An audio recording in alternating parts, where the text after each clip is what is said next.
Welcome back to the Panic Room, everyone, for a double book review today.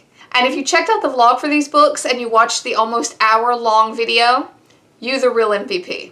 So guys, I am going to try to not make this video that long. I know the vlog was just absolutely popcorn-inducing movie length, so we're going to try not to do that here. Now, obviously, you guys know by now the way I do my reviews. For those of you who want spoiler-free, raw reaction kind of things, please check out my vlogs. Here, I just get to geek out over the crazy shit that's in these books. So let's get started with Cackle. Now, I had no intention of picking up two witchy type books. It was just a happy accident. Now, Cackle has been on my Goodreads for some time, and I was really stoked to see it on the shelves at the library. However, when I first started it, I wasn't entirely sure what I was getting into because the little blurb inside the book really left a lot to the imagination. It didn't tell you a whole lot. And as I was reading the first little half, I was like, this doesn't seem horrific at all. It had like some spooky-esque Stepford kind of vibes, but horror? No, not really. Not in the first little taste. So you're introduced to our narrator, Annie. And let me pause here by saying, easily one of my best narrative voices that I have read thus far on this channel. Love, love, love her voice. She's funny, she's sarcastic, absolutely loved her. And I hesitate to say this because I know my horror lovers are like, I want the gore, I want the spooky. But for those of you who have been through like a bad breakup, there's going to be an element of that in this book that might get drawn up for you because there is a big breakup that the book kind of sort of revolves around. And if you've been in that situation and you have felt that loneliness, that sadness, things like that, that's going to add a little bit of another element for you in this book because it did for me. And I think it would for most of us. I mean, I think most of us have been there, right? But getting back to it, Annie is our narrator, and again, I loved her. Loved her. One of the best parts of the book is her narration. Just the sarcasm, the way she looks at things, all of it. And she just got dumped, essentially, from her almost 10-year relationship with an absolute anus named Sam. We'll probably go more into him in a minute, but just take my word for it, he's an absolute anus. And so she's a teacher. She gets this job a couple hours away, possibly, in a small town. And so she's moving. And when she gets there, this is the point where I was like, this looks like a little Stepfordy to me. A little Edward Scissorhandsy village, kind of, sort of. Not a lot, but definitely gave off those vibes. And when we meet the other main character, Sophie, that is solidified even more. Because Sophie is this absolutely like beautiful, perfect, just angelic being of a woman, and the whole town seems to be absolutely terrified of her. And for the longest time, you as the reader are like, why? And of course, you are fed these little nuggets like, maybe she's a witch, maybe she's magic, you know, but then it starts to really get confusing because then things start happening when she's not around or when her influence isn't really there. So then you as the reader get to wonder like, is she or isn't she, you know? And she comes clean to Annie very early on in the book, but not like, hey, I'm a witch. It's still very opaque, kind of, sort of. Like, she tells Annie that she has abilities, but not like why. And you know she's very old, which again kind of lends itself to the whole witch thing. But you do, as the reader, kind of get confounded a little bit as the book goes on, which we'll get to. But first, let's talk about Sophie. The book does an absolutely amazing job like describing her outfits and her house. Oh my gosh. Oh, I would live there. Beautiful. Absolutely beautiful. And it's so funny because like they can be doing the most mundane thing. Like they could be in the ballroom. Yes, I said ballroom. That's how big this house is. And they're just listening to music, and somehow you're enthralled because, you know, you're seeing this through Annie's eyes, and she's seeing all of this weird shit happen, and she's becoming okay with it because of this magnetic personality that Sophie is. And again, it's really hard to explain, but I was sucked in. Like, I wanted to know more about this girl, and I wanted to see Annie's life improve. You know, I wanted to see her get out of this funk from the relationship. Now let me pause here because all my horror fans are probably like, where the hell's the horror? You know, is this just like a spooky paranormal? It's there. It's there. In pieces. It is primarily like just a good spooky, I got a lot of like early fall, you know, you got your cup of tea, it's just a little bit crispy outside, you know, that kind of read. I feel like you know what I'm saying. But there are some parts. There's this one part, because if you watch the vlog, I was like, why are there spiders in this book? And there's a spider on the cover because I'm an idiot. But there are some spiders, like, really heavily sprinkled through the book. And, oh my gosh, some of them are adorable. There's this one named Ralph that literally, like, it talks about how, like, he loves, you know, to watch HGTV and shit. And I was just dying. I was like, this is hilarious. At one point, Sophie makes him a top hat. I'll give you a second. Get that visual of a spider in a top hat. It's great.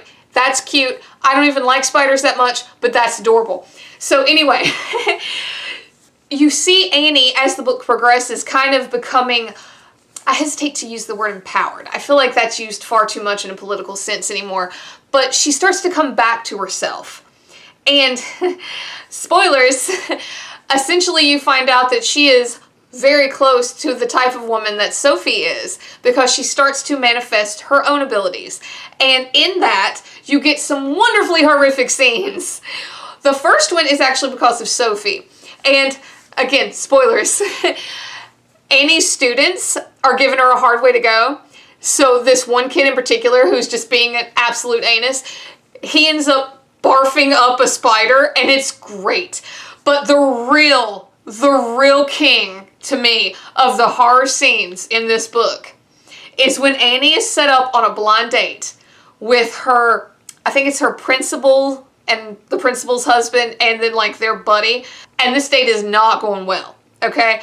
But mostly because the principal's husband is a prick, and he starts talking about like how much Annie's eating and how she's too thin and all this. And so this is really like the first time you see this manifestation of like what Annie can do.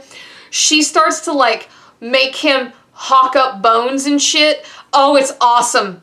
It's so good.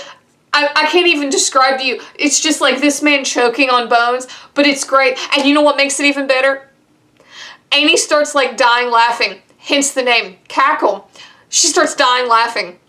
It's great. It's a wonderful scene. Absolutely wonderful. And of course, the book ends exactly how you think it's going to. The little dipshit she left in the beginning comes back. She sees him for what he is. She decides to, you know, embrace her new, I guess, feminine power or whatever you want to call it, and goes off about her business. You know, her and Sophie skip off into the sunset. And it's a great book, but for my horror lovers, my true hardcore, I want some gore, I want some blood, I want some guts, horror lovers, you're not going to like it. I've said in the vlog, this book is going to be incredibly polarizing. If you like a good, just kind of spooky, you know, not real heavy kind of read, you know, you're looking for something maybe with a little bit of flavor, a little, let's say, like Disney circa 1997 around Halloween TV special kind of book, that's this one. And it was enjoyable. I liked it. I read it really fast. It was great. I really enjoyed it. However, again, if you are really into the hardcore stuff, you're not really going to like this. So maybe skip on to the next one.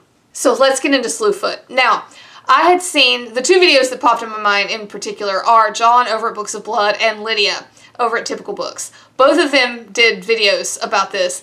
And so I'm not really going to go a ton into the story. However, there are parts that I want to talk about because this book is beautiful. Beautiful.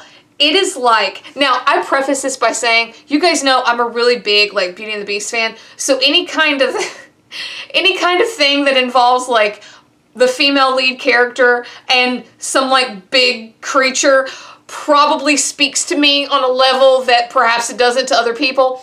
And I recognize that, so maybe I'm biased, whatever. However, I loved this. And no, I'm not talking about like there's a big love story between, you know, the witch and the devil. No, that's not what I mean. I mean like this is like a love story between a woman, witch, whatever you want to call her, falling in love with her true self. And it's done so breathtakingly beautiful. The scenery, the imagery, you know, the woods alone, okay? The woods alone. But there are some scenes in this book. There's a broom ride. And I know, right now you're like, no, that's hokey, that's cliche. It's not. It's not.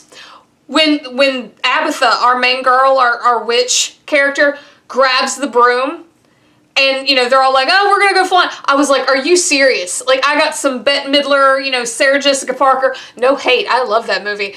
But I really got that scene in my head, you know, like, come little children, I'll take... I was like, what are we doing here? That scene is gorgeous, okay? You have, like, history and just magic colliding in the most beautiful way in this book. You do. Oh my gosh. And even Samson, like your main, whatever you want to call him, demon, you find yourself just really falling for him as a character because he's so tragic. You know, like, he spends this whole book in just this absolute funk. And, I mean, don't get me wrong, there's some beautifully gory parts. Absolutely beautifully gory parts. You know, people feeding on entrails and all kinds of shit. So if you're in it for the gore, there's some of that in there too, don't worry. But really, just, if you have any love at all, because I have a slight obsession with, like, the Salem witch trials, that whole era of history. So I was, again, on board going in. But this is done so, I guess, like, personably. You really feel what it must have been like for a woman like Abatha in that time, in, like, the 1660s, in, you know, the New World. You really get what it must have felt like, you know? And I'm sorry, but at the end, again, spoilers, at the end, when the shit's hitting the fan and, you know, like, Samson and Abatha are just, like, going to town on these absolute pricks of the Puritans, I was like, oh my gosh, this is sweet. This sweet ass vengeance. Now, you guys know that I don't do politics on my channel, so I'm not going to go into a lot of my thoughts on the Puritans, but I will say that the book really does break your heart for women like Abatha when you realize that this actually happened. You know, women who had knowledge of things like what herbs can bring down a fever, or, you know, crush this flower to make a salve for your rash, you know, stuff like that. You know, they were thought to be demonic. You know, and forgive me, but, you know, I have that whole theology background. It really always brings to mind this whole warring idea, almost going back to the Garden of Eden, about how, like, knowledge being associated with the serpent, and maybe that's why they viewed it in such a negative light. I don't know. But, you know, it really brings up a lot in me, which I'm not going to get to here because I promised you guys we're not going to have an hour-long review, just like we had an hour-long vlog. But there's a lot of that here that makes you, you know, really step into those shoes of Abatha, you know, especially towards the end when the Puritans get a hold of her. Oh my gosh, you know, but I still stand by what I say about this being written like a love story. And not so much about her becoming a witch or her falling in love with magic. It's really her coming into her own and falling in love with this world around her and the magic and the power that is around her and inside of her. You know, just her coming to love this aspect of herself and really, like, shucking off that, I guess, Puritan mask that she sort of felt like she was wearing. You know, and then, of course, you have a lot of other things happen here. You have the whole tragedy of, you know, her husband passing away and all of the, like, the Puritan politics that surround that and her having to fight that. And then in the character of Samson, you have, you know, him being so tragic, you know, having to, like, find his past and all this. But there's all these wonderful pagan elements of, like, these spirits in the woods and all, and, like, the tribesmen, you know, like the seer thing. Oh, beautiful. Again, if I could think of one word for this book, beautiful. Absolutely beautifully written in every way. Scenery, story, the whole shebang. It's there. It's absolutely gorgeous. So guys, I know this was a little bit weird. I didn't intend to do a double book review. I didn't intend to do 2 books about witchcraft or witches or stuff like that. It just happened to work out that way. So I hope you guys enjoyed it. Please let me know your thoughts down below, especially about, like, Cackle. I haven't seen a whole lot, you know, on BookTube about Cackle, but if you've read Slewfoot, I have seen a lot about that one. Let me know. Let me know your thoughts. I would love to know what you thought about either one of these books, or what you think about, like, witches and witchcraft and books in general. So guys, thank you so much for hanging out for another video. Please like and subscribe. It would really help me out. And until next time, bye for now.